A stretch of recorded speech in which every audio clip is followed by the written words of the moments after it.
Katta yo'llar portlashi ham mumkinmi? Albatta, portlash holatlari ham ko'p kuzatilib turadi. Qaysi holatlarda portlaydi? Nimalar sabab bo'lishi mumkin? Katta yo'l portlash holati o'zi termoregulyator ishlamay qolgan holatda ventilyator ishlab katta yo'l yonavergani hisobiga gradus ko'tarilib 150-200 gradusga ko'tarilib suv par bo'lgan holatda davleniya 6-7 bo'lib ketadi. Shuni hisobiga katta yo'lda portlash holati kuzatiladi. Katta yo'l ham yo sistema ham shu davleniyaga dosh berolmay qoladi. Insonlarning hayotiga qanchalik xavf tug'diradi bu portlash? Insonni hayotiga xavfliligi 150-200 gradusda suv davleniyasi 6-7 ga ko'tarilgani hisobiga insonni hayotiga juda qattiq xavf tug'diradi. Chunki oddiy karcher sovuq suv shunday qo'lingizga yaqin tutsangiz teringizni shilib tashlaydi yo yara qilib qo'yadi.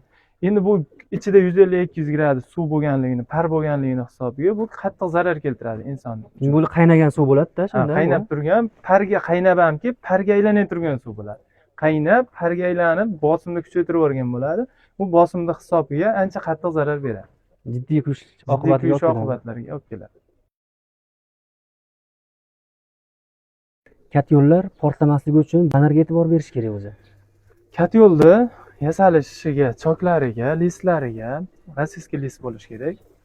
Keyin elektr qismiga sifatli mahsulot ishlatilgan va bir tekshiruvdan o'tkazilgan bo'lishi kerak. Sizlarda nimami? Yasab bo'lgandan keyin o'zlaring amaliyotda tekshirib berasiz? Yasab bo'lgandan keyin polni ishlatib, keyin sinovdan o'tkazilib egalariga topshiradi. Shuni hisobiga muammo kelib chiqolmaydi.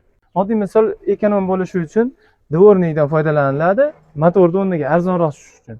Insonlar ham shunga talab qilishyapti. Bu arzon tushadi, lekin dvornik motor, oddiy mashinaning dvornik motori u tiralib qolsa narsa sindirib yuborilmaganligini hisobiga elektr qismni qizdirib zarar beradi.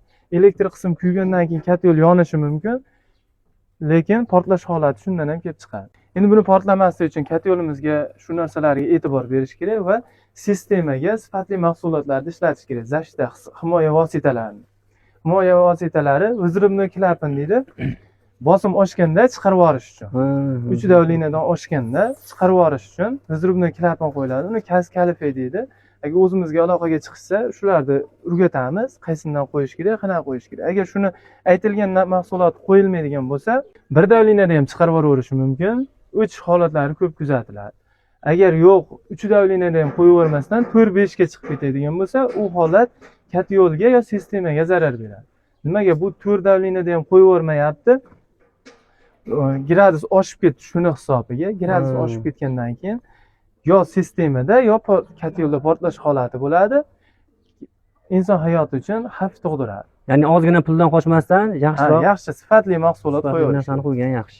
Keyin soldatchik, zaxira baki bo'lish kerak. Himoya vositalarimiz uchun uchalasi asosiy rolda. Shu mahsulotlarda foydalanish kerak yaxshisidan.